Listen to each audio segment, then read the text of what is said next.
Ya, Assalamualaikum warahmatullahi wabarakatuh. Ya, ketemu lagi dengan saya ya pada mata kuliah agregat keperawatan komunitas. Jadi di pertemuan pertama kemarin kita sudah membahas terkait dengan promosi kesehatan dengan sasaran agregat keperawatan komunitas gitu ya. Nah, kemarin yang kedua ini kita akan membahas tentang tugas, peran, dan fungsi perawat dalam pelayanan home care gitu ya. Nah, ini ada dua hal yang nanti akan kita bahas ya. Yang pertama adalah nih terkait dengan tugas, peran, dan fungsi serta pada home care ya, pada home care-nya ini ya. Nah, kalau kita bicara tentang tugas, peran, dan fungsi perawat, tentu teman-teman sudah mendapatkan semua konseptual gitu ya, materi terkait dengan tugas, peran, dan fungsi perawat tersebut, khususnya pada mata kuliah etika keperawatan ataupun pada mata kuliah lain yang berkaitan dengan konsep dasar keperawatan ya. Di situ ada tugasnya apa, perannya apa, fungsinya apa, bahkan juga teman-teman sudah banyak berpengalaman untuk menerapkan hal tersebut ya terkait dengan tugas, peran, dan fungsinya. Kemudian yang kedua adalah kaitannya dengan home care ya. Home care ini adalah suatu istilah yang sekiranya ini menjadi harapan semua perawat ya untuk meningkatkan dalam tanda kutip pada aspek kesejahteraan ya. Nah, ini menjadi suatu hal yang sangat menarik gitu ya kalau kita bicara tentang home care. Nah, home care ini pun juga sebenarnya tidak lepas dari yang namanya proses atau histori perjalanan panjangnya ya sampai dengan saat ini di mana home care itu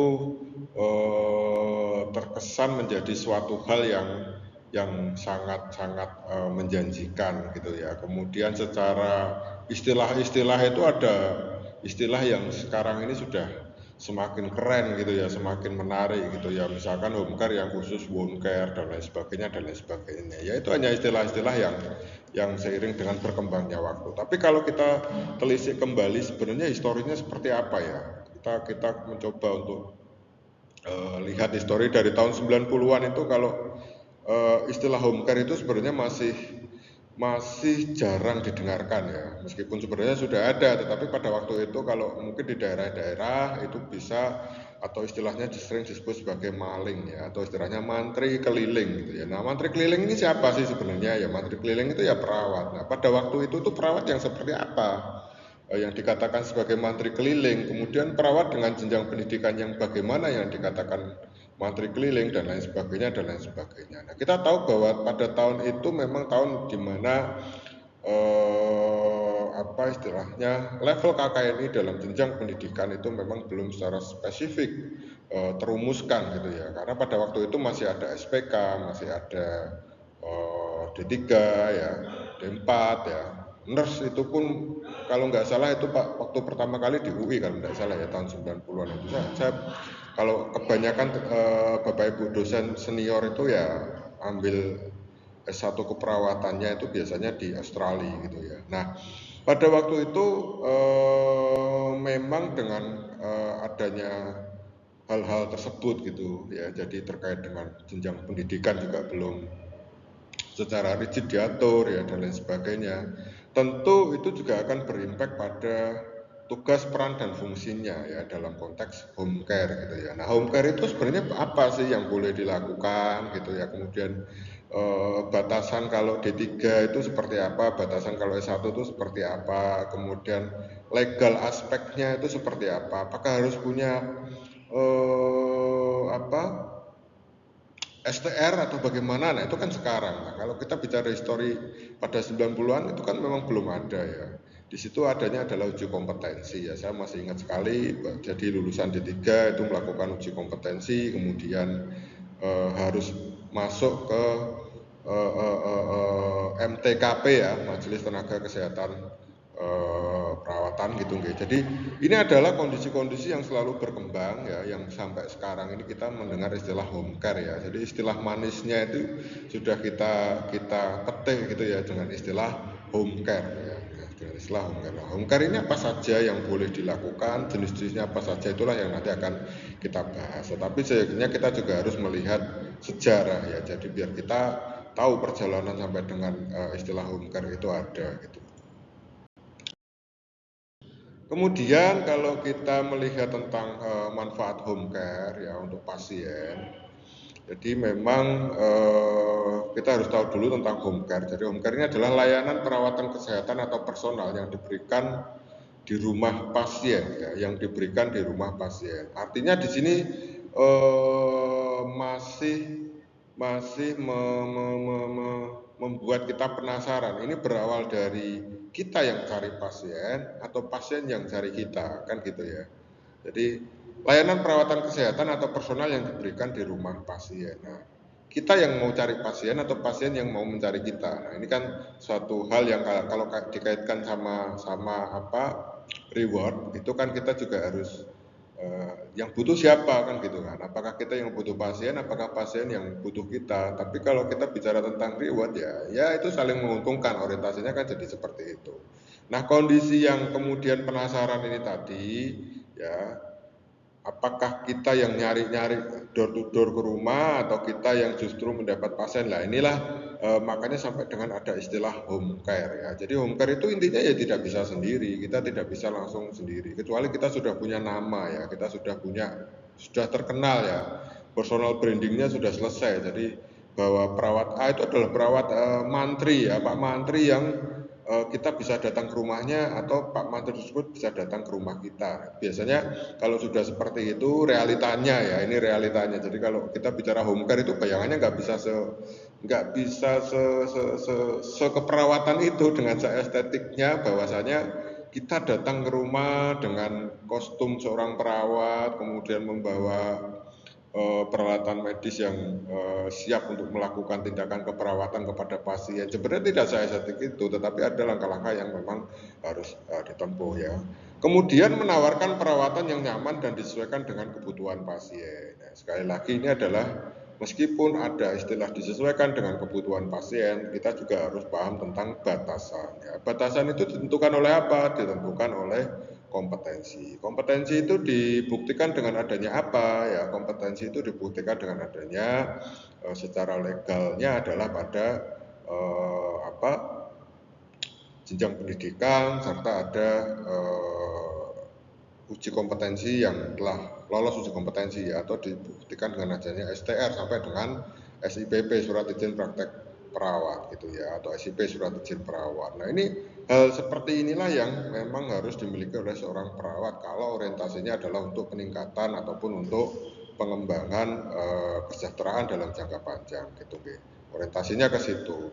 Nah, kemudian jenis layanan home care ini meliputi perawatan medis ya, seperti perawatan luka, suntikan, infus ya, perawatan pribadi ya, ini bantuan kebersihan ya, aktivitas harian ya, rehabilitasi, bisa fisioterapi, terapi okupasi, dan perawatan khusus ya untuk lansia, bayi pasca operasi atau penyakit ya. Jadi kelihatannya ini sudah dipilah-pilah ya, tetapi sebenarnya ini dari hal yang dipilah ini sebenarnya ada kekhususan ya, atau ada keilmuan yang secara spesifik yang saat ini fenomenanya dimanfaatkan oleh teman-teman keperawatan, yaitu biasanya masuk dalam sebuah kolegium keperawatan. Jadi kalau kita bicara tentang keperawatan itu, banyak banget ya. Ada perawat kritis ya, persatuan perawat kritis, ada perawat maternal, ada perawat komunitas, ada perawat gerontik, ada perawat keluarga, dan nanti ada perawat paliatif, nanti ada lagi perawat yang orientasinya ke akupuntur, akupresur ya, sampai dengan ada yang berorientasi pada psikologisnya ya, atau misalkan pendekatan pada kejiwaan dan lain sebagainya. Jadi kalau kita bicara perawat itu sangat banyak ya. Jadi kolegium keperawatan itu macam-macam jenisnya ya. Dan setiap jenis ini secara positif itu memang berorientasi pada peningkatan keterampilan yang secara spesifik. Tapi kalau pada perawat-perawat yang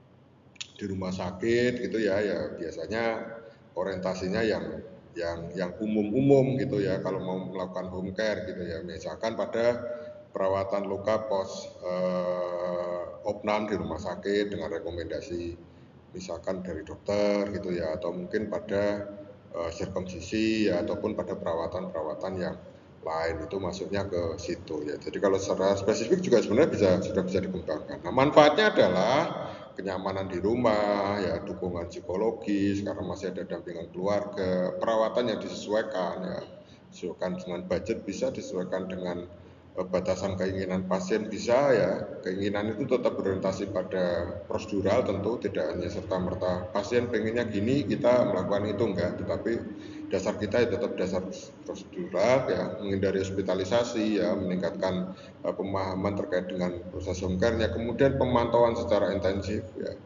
menjaga kondisi kesehatan, potensi pemulihan lebih cepat ya, potensi pemulihan lebih cepat. Kenapa? Karena adanya dukungan atau supporting dari keluarga. Nah, itulah pada manfaat home care yang bisa dinikmati oleh masyarakat gitu.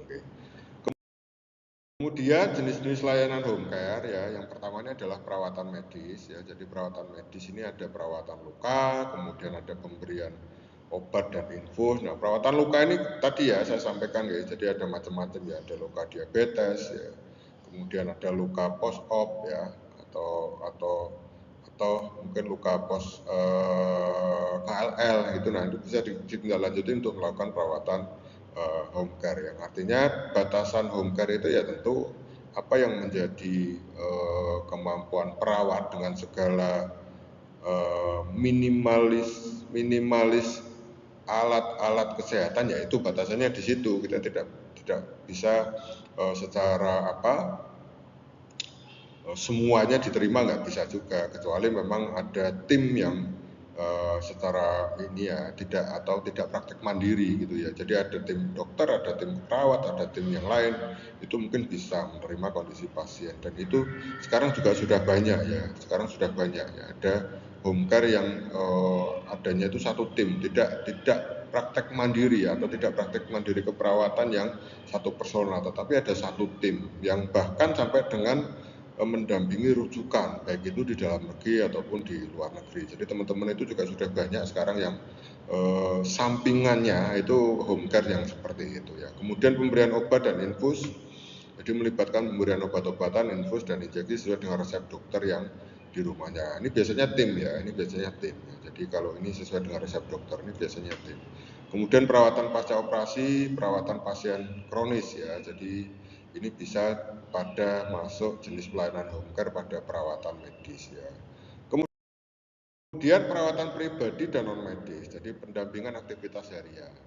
Jadi membantu pasien dengan kegiatan seperti mandi, makan, berpakaian, minum obat ya, menjaga kebersihan diri, yang dimana itu sering dibutuhkan oleh lansia atau orang dengan kondisi kronis gitu ya. Jadi tidak hanya pada caregivernya saja, tetapi juga pada kondisi yang dengan masalah kesehatan yang sifatnya kronis. Nah, kalau sudah seperti ini biasanya pada pasien-pasien paliatif ya, pasien kronis paliatif, kita membantu pada pendampingan aktivitas harian. Nah, ini pun tentu juga perawat harus ya, untuk perawatan pribadi dan non medis khususnya pada lansia ya, pada lansia ini perawat juga harus memahami terkait dengan aspek psikogeriatri ya. Aspek psikogeriatri masih ingat ya teman-teman semuanya ya. Jadi ada pengkajian-pengkajian yang berorientasi atau berfokus pada pengkajian psikologisnya ya. Jadi ada pengkajian status mental, pengkajian skala depresi, Beck ya, kemudian ada pengkajian pendampingnya, ada skala Norton, kemudian Apgar score dan lain sebagainya ya. Nah, ini biasanya perawat juga harus menguasai itu, dan di jenjang D3 keperawatan semuanya pasti sudah diberikan tentang pengkajian analisis psikogeriatri pada gerontik ya. Kemudian layanan rehabilitasi ya, ini ada fisioterapi, ada okupasi, ada terapi bicara ya. Ini tentu harus ada sarana prasarana yang memadai dan mendukung ya. Jadi kalau spesifik perawat mandiri itu masih sudah ada sih, di Semarang ini sudah ada 2 atau enggak 3 itu. tetapi yang tidak pada perawat yang mandiri, tetapi tim biasanya ya, ada dokter, ada tenaga medis lain, tenaga kesehatan lain, dan lain sebagainya. Jadi kalau fisioterapi ya juga ada tenaga fisioterapisnya. Kemudian kalau terapi okupasi juga tentu ada sarana prasarana yang harus benar-benar memadai dan itu tidak murah ya. Kemudian ada terapi wicara, membantu pasien mengembalikan kemampuan berkomunikasi. Tentu ini juga bisa dilakukan oleh perawat, tetapi juga bisa dilakukan oleh perawat pada terapi wicara juga yang sekarang juga sudah ada ya di Poltekkes ya, kalau nggak salah sudah ada sekarang. Kemudian perawatan khusus, ini perawatan lansia, memberikan pendampingan fisik dan emosional serta membantu aktivitas harian bagi lansia. Ya ini biasanya kalau perawat lansia yang masih masuk kategori yang tidak dengan resiko tinggi ya. Jadi lansia ya, kalau kita bicara tentang tingkatan-tingkatan lansia, kalau dari Depkes itu kan ada 3 ya, present list 45 sampai 55, kemudian lansia 55 sampai 65, lansia resti 60 dengan penyakit penyerta atau 70 tahun ke atas, nah, seperti itu. Itu kita masuk dalam perawatan khusus ya. Kemudian perawatan bayi dan ibu ya, ini juga banyak sekali perawat-perawat yang mencari peluang untuk pengembangan kompetensi serta reward tadi ya, atau kesejahteraan itu yang spesifik pada perawatan bayi, ada perawatan ibu ya, baby spa ya, kemudian ada juga bahkan sampai penitipan anak dan lain sebagainya. Itu selalu dikembangkan terus-menerus ya. Kemudian perawatan paliatif ini memberikan dukungan fisik dan emosional kepada pasien dengan penyakit terminal ya. Ini perawatan paliatif ini juga nggak bisa sendirian ya kalau sekarang ya, karena pada perawatan paliatif ini tentu orientasinya pada holistik ya, biopsikososiokultural spiritual. Jadi penyakit-penyakit dengan diagnosis yang sudah masuk pada paliatif ini biasanya diagnosisnya ya pasien yang dengan masalah kesehatan yang sudah tinggal menunggu ajal ya biasanya ya. Jadi kita mendampingi sampai dengan pasien itu menjelang kematian dengan penerimaan ataupun rasa sakit yang bisa berkurang gitu ya. Ini perawatan pasien paliatif. Jadi memang ada obat-obatan yang psikotropika yang kita tidak bisa keluarkan untuk pasien itu tanpa adanya kolaborasi dengan tenaga medis lain atau tenaga kesehatan ya, atau salah satunya adalah dokter ya. Itu memang menjadi satu hal yang pasti akan diberikan kalau untuk pasien paliatif ya, biasanya penyakit kronis, HIV dan lain sebagainya. Seperti itu kondisinya. Nah, itu biasanya kita kolaborasi. Kemudian pada pelayanan home care ya, ini alur yang biasa terjadi ya. Jadi ini keluarga pasien meminta perawat rumah sakit untuk pelayanan di rumah ya. Ini untuk pelayanan di rumah, kemudian keluarga pasien dan perawat rumah sakit menuju ke dokter menerima surat rujukan ke keluarga pasien ya. Keluarga menuju ke agensi home care dengan memberi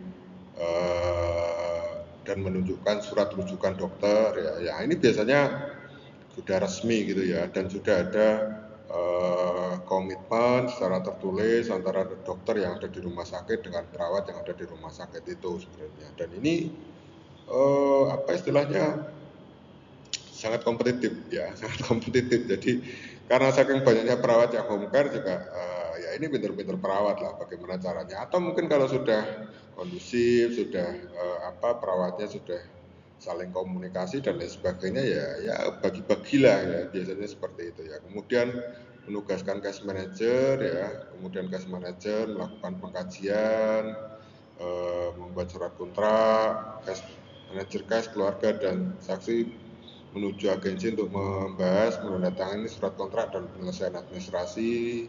Ya ini secara administratif yang memang kalau kita melakukan suatu kegiatan ya, khususnya pada home care itu, kalau kita lakukan secara administratif pasti akan ribet. Tapi sebenarnya administratif ini juga nanti yang suatu saat akan menyelamatkan kita ketika ada suatu hal yang terindikasi pada pelanggaran-pelanggaran ya, khususnya pada pelanggaran yang berkaitan dengan hukum gitu ya. Nah ini proses alur pada pelayanan home care ini kalau kita lakukan secara administratif juga akan sangat sangat membantu dan bisa melindungi kita kalau ada apa-apa gitu ya, karena di sini sudah ada proses komunikasi antara pasien perawat dan tenaga medis lain, dan di situ juga ada kesepakatan ya, baik itu mulai dari informed consent ataupun sampai dengan kesepakatan yang secara tertulis ya, itu akan sangat-sangat banyak membantu. Dan tentu tetap satu ya, pendekatannya tetap pendekatan yang disebut sebagai asuhan keperawatan. Tapi bagaimana dengan home care yang mungkin secara administratif tidak sedetail ini gitu ya, yaitu tadi kita kembali ke zaman 90-an itu tadi, atau bahkan yang sekarang sudah personal brandingnya sudah bagus atau sudah terkenal gitu ya, perawat A buka praktek ya, bisa datang ke rumah, itu ya karena track record saja ya, track record. Dan di situ sudah ada kesepakatan yang tidak secara tertulis, artinya sudah ada percaya ya, sudah kepercayaan. Apalagi kalau daerah-daerah itu pasien sakit kalau belum dipegang ataupun belum disuntik sama Pak Mantri itu belum sembuh gitu ya. Padahal itu sebenarnya juga cuma istilahnya efek placebo saja ya, tetapi kenyataannya memang sampai sekarang masih seperti itu. Nah itu yang mungkin alur pelayanan home care-nya tidak spesifik atau tidak seadministratif seperti yang sudah dimiliki oleh beberapa rumah sakit. Ya, jadi ini contoh alur pelayanan home care yang ada di rumah sakit. Nah, apakah home care itu harus di rumah sakit? Enggak juga, banyak juga yang berdiri sendiri dengan branding tadi ya, mengenalkan ya, memasarkan bagaimana kami membuka perawatan dengan bisa melakukan perawatan di rumah dan lain sebagainya. Jadi kalau yang ini kan alur perawatan yang dari rumah sakit gitu. Kemudian selain home care itu juga ada yang namanya hospice ya. Jadi hospice ini adalah suatu tempat perawatan yang ditujukan untuk pasien yang menderita penyakit-penyakit kronis ya. Jadi seperti kanker, ya, jantung, AIDS, ya, stroke, dan masih banyak lagi ya. Sehingga harapan hidup penderita sangat tipis ya. Kemudian fasilitas kesehatan ini lebih ditujukan pada perawatan daripada pengobatan ya, karena memang prinsipnya pada pengobatan itu ya sudah tidak memungkinkan lagi untuk membantu memperpanjang usianya saja, itu tidak memungkinkan ya kalau obat ya. Nah, kalau pada orientasi hospice ini adalah pada untuk perawatan. Jadi kita membantu atau memberikan dukungan secara psikologis ya, dengan harapan merasa hidup lebih nyaman dan damai di akhir kehidupannya. Jadi kita orientasinya ke sini. Dari aspek psikologis, dari aspek keperawatan itu juga diperhatikan gitu ya. Nah, hospice ini dilakukan di rumah sakit dengan model layanannya sesuai prinsip paliatif ya. Nah, jadi hospice ini maksudnya adalah palliative care. Nah, kalau di rumah sakit itu hospital based hospice ya. Mungkin teman-teman di rumah sakit tempat bekerja sudah tersedia ya, atau hospital based hospice ini. Kalau kami dulu di 2018 itu pernah mencoba untuk studi tur ya, dan studi banding. Karena kebetulan kami di D3 Keperawatan itu pada waktu itu pendekatan visi misinya adalah pada sasaran palliative care gitu ya. Kami pada waktu itu di Rumah Sakit Dr. Sutomo Surabaya, yang kalau teman-teman sudah sering lihat video beliau itu, yang kebetulan pimpinan hospital based hospice-nya itu adalah Dr. Agus, yang viral itu ya, pokoknya mangan hati pangan, pokoknya jeruan pangan, kabeh pangan, ora usah mikir apa-apa, penting sehat. Nah itu biasanya kalau datang sebagai pembicara di ibu-ibu pengajian itu, nah itu Dr. Agus itu adalah pimpinannya. Kebetulan kami 2 hari di sana ya, kemudian ada pengenalan orientasi tempat, kemudian ada pengenalan tata laksana pengelolaan tempat tersebut, kemudian pada pembagian tugas pokok fungsi perawat yang ada di ruangan itu, kemudian bagaimana mekanisme keluarga sudah menerima ya, ataupun sudah ikhlas dengan kondisi anggota keluarganya tersebut, kemudian bagaimana di sisa-sisa waktu pasien itu masih bisa beraktivitas bersama-sama, yang masih bisa ini ya, masih bisa beraktivitas bersama-sama ya seperti biasa. Jadi prinsipnya adalah ini tadi, nyaman dan damai di akhir kehidupan. Dan itu pasiennya ngantri-ngantri ya, itu pasiennya ngantri-ngantri dalam kurun waktu itu. Nah, saya nggak tahu sekarang seperti apa perkembangannya. Yang jelas pada waktu itu masih membangun di belakang, tepatnya di gedung yang paling belakang di Rumah Sakit Dr. Sutomo Surabaya.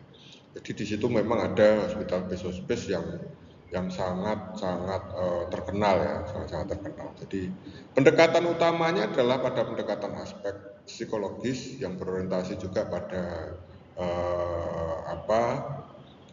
spiritual gitu ya. Kemudian yang kedua adalah pada pendekatan perawatan ya, yang prinsipnya itu tadi, nyaman dan damai di akhir kehidupan. Nah, itu disebut sebagai hospice ya. Kemudian 4 tingkatan utama pada layanan hospice yang dapat disesuaikan dengan kebutuhan pasien dan keluarga. Oh ya, hospice ini apakah juga boleh dilakukan di rumah? Ya boleh tadi, pada istilahnya home care pada paliatif dengan sasaran paliatif ya. Tapi itu sangat-sangat terbatas ya kalau di rumah. Kenapa? Karena kalau di rumah itu kan tentu pada perawatan paliatif itu kan ada terapi-terapi yang memang secara farmakologik itu harus diberikan kepada pasien ya, paliatif. Sedangkan kita seorang perawat ya itu terbatas, harus berkolaborasi dengan tenaga medis yang lain gitu. Nah, kita lanjut pada 4 tingkatan utama layanan hospice yang dapat disesuaikan dengan kebutuhan pasien dan keluarga. Yang pertama adalah perawatan di rumah rutin atau rutin home care ya. Itu tadi maksudnya di keperawatan paliatif ya. Jadi pasien kunjungan rutin dari tim hospice yang terdiri dari perawat, asisten perawat, pekerja sosial, relawan untuk mengelola gejala dan memberikan dukungan. Ya, ini tidak sedikit pada pasien-pasien yang terdiagnosis HIV/AIDS ya, yang sebenarnya sudah tahu lama ya, atau sudah terdiagnosis lama, tetapi biasanya tidak mau mengkonsumsi obat ya, antiretroviral itu nggak mau dikonsumsi ya, sehingga kondisinya semakin memburuk. Nah, ini mau tidak mau ketika kita dikoordinasi atau ketika perawat hospice ini dikoordinasi untuk melakukan tindak lanjut bersama petugas kesehatan ya, biasanya kita datang ke rumah. Jadi seperti itu. Ini pengalaman juga pada waktu kami di Surabaya itu. Jadi banyak pasien-pasien yang khususnya HIV itu memang nggak mau ke rumah sakit. Kenapa? Karena ya yang pertama itu masih menjadi suatu hal yang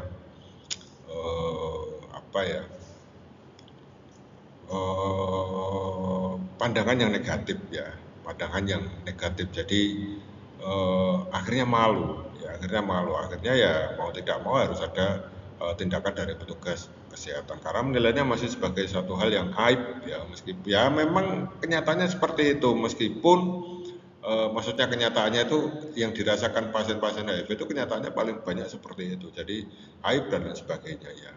Ya meskipun banyak penderita HIV yang sebenarnya itu bukan dari akibat dari tindakannya sendiri gitu ya. Jadi misalkan bisa dari orang tua atau bahkan dari petugas kesehatan sendiri yang mungkin tidak sengaja terkena jarum dan lain sebagainya, itu juga tidak sedikit, dan meski tidak diekspos gitu. Ini perawatan rutin di rumah. Yang kedua adalah pada perawatan di rumah berkelanjutan. Jadi tingkat perawatan ini diberikan saat pasien mengalami krisis gejala akut yang tidak dapat dikelola dengan perawatan rutin. Jadi kemudian yang ketiga ini perawat inap umum, jadi general inpatient care ya. Ini tingkat perawatan ini tunjukkan untuk pasien yang gejalanya tidak dapat dikelola dengan aman di lingkungan rumah. Ya, jadi diberikan di fasilitas rawat inap seperti rumah sakit, panti jompo atau unit hospice khusus ya. Ya seperti yang saya ceritakan tadi di rumah sakit Dr. Sutomo Surabaya.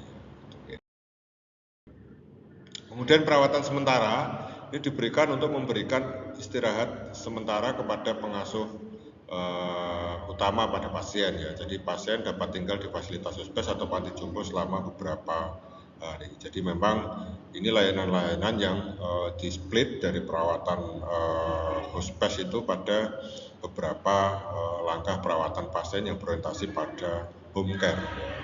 Jadi seperti itu. Kemudian konsep home care menurut para pakar itu sebenarnya apa sih? Jadi konsep home care menurut para pakar itu, jadi ini. Dari OREM ini mengklasifikasikan dari 3 kebutuhan ya. Yang pertama adalah universal self-care requisite. Ya, jadi kebutuhan pada perawatan diri secara universal. Jadi melihat secara holistik ya kalau ini ya. Jadi ini bio, psikososio, kultural, spiritual ya. Kemudian dari teori self-care ini, yang kedua adalah development self-care requisite ya.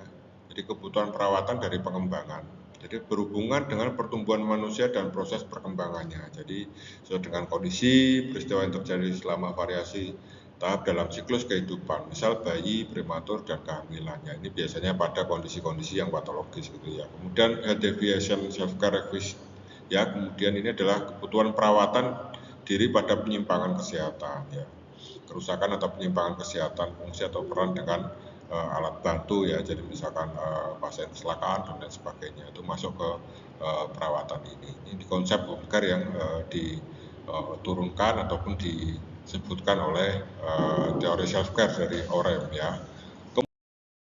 Kemudian teori lingkungan ini memposisikan lingkungan sebagai fokus asuhan keperawatan, dan perawat tidak perlu memahami seluruh proses penyakit gitu ya. Jadi ada model dan konsep ini dalam upaya memisahkan antara profesi keperawatan dengan kedokteran gitu ya. Kemudian ada juga teori Rogers pada manusia sebagai unit.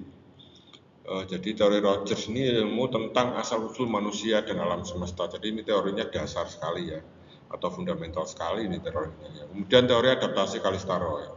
Jadi yang dikenal dengan model adaptasi Roy, ini teori model keperawatan yang menguraikan bagaimana individu mampu meningkatkan kesehatannya dengan cara mempertahankan perilaku secara adaptif ya. Jadi mampu merubah perilaku yang inefektif ya. Sehingga ini juga menjadi penentu dasar pada teori-teori yang bisa dijadikan kajian acuan untuk kita melakukan perawatan secara home care, atau kita memilih untuk menjadi perawat home care. Nah, kita mau masuk yang mana? Apakah mau kita pilih teori yang dari Florence Nightingale atau teori Rogers, atau mungkin mau dikombin dan lain sebagainya. Nah, itu pilihannya. Ini pilihan-pilihan. Jadi ada jalan-jalan yang sudah ada literasinya, tinggal kita tentukan saja.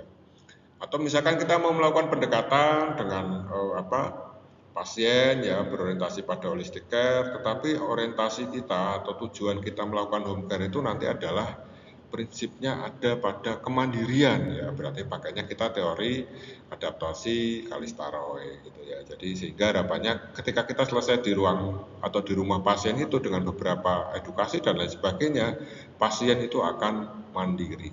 Nah, orientasinya seperti itu ya. Jadi memang macam-macam gitu. Kemudian peran perawat dalam perawatan home care ya, ini perawat sebagai caregiver. Jadi membantu mempertahankan dan memulihkan kesehatan ya. Kemudian perawat sebagai komunikator. Keefektifan komunikasi perawat adalah sebuah pusat hubungan perawat dan klien ya.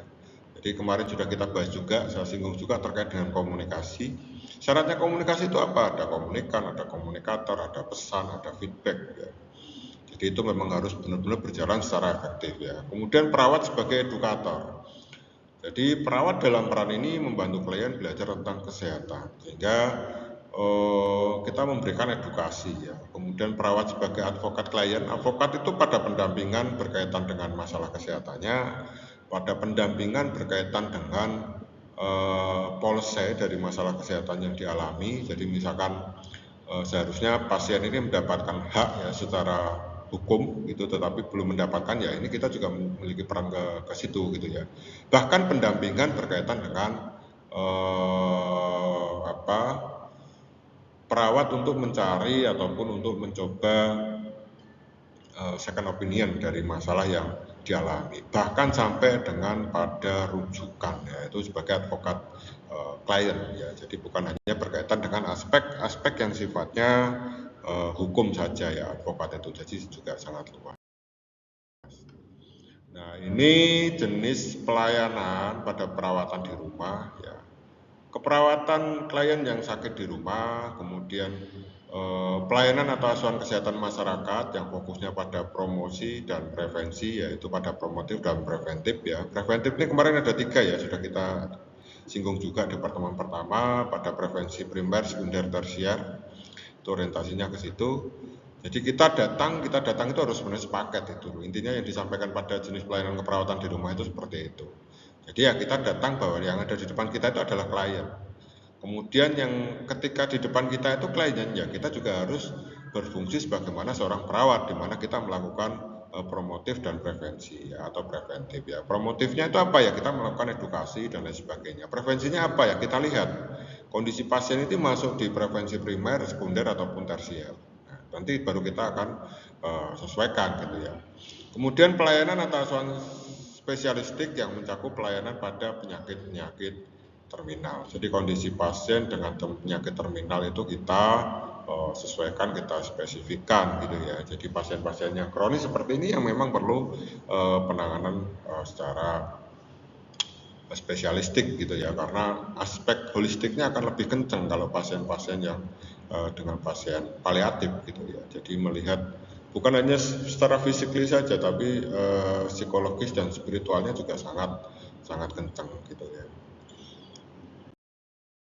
Nah, ini proses perawatannya, jadi ya sama, prinsip perawatannya, pendekatannya tetap sama, yaitu pendekatan pada asuhan keperawatan. Bahwa kalau kita melakukan home care itu template-nya itu tidak seaskep ketika kita di rumah sakit, tetapi pada prinsipnya kita sebagai seorang perawat mau melakukan apapun itu ya proses keperawatannya dengan proses perawatan, asuhan keperawatannya. Tidak lepas dari namanya asuhan keperawatan, karena itu satu-satunya cara. Bahkan kuliah itu, kalau kuliah di keperawatan itu kalau kita ingat-ingat itu sebenarnya cuma diajarkan hanya membuat askep. Tapi untuk membuat askep itu apa yang harus dimiliki, pengetahuan apa yang harus dimiliki, keterampilan apa yang harus dimiliki. Ya. Aspek-aspek itulah yang terbreakdown menjadi satu kurikulum pada beberapa mata kuliah. Tapi prinsipnya endingnya jadi askep. Ya. Poinnya di situ. Ya, oke, mungkin itu dari saya pada pertemuan kedua ini berkaitan dengan mata kuliah perawatan agregat komunitas, khususnya pada pemahaman pada peran, tugas, fungsi perawatan pada perawat home care ya, atau perawatan di rumah. Ya, mungkin itu dari saya. Semoga apa yang saya share ini bermanfaat. Kurang lebihnya saya mohon maaf. Saya akhiri. Wassalamualaikum warahmatullahi wabarakatuh.